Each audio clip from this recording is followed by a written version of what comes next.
both the master bedroom and the small bathroom are using the same water heater, okay?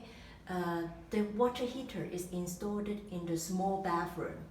When you want to turn on, no matter it's the master bedroom heater or the small bathroom heater, you need to turn on the switch first. The turn on switch is at the door of the small bathroom, this upper one. So you press it down, and then you can turn on the heater here. See?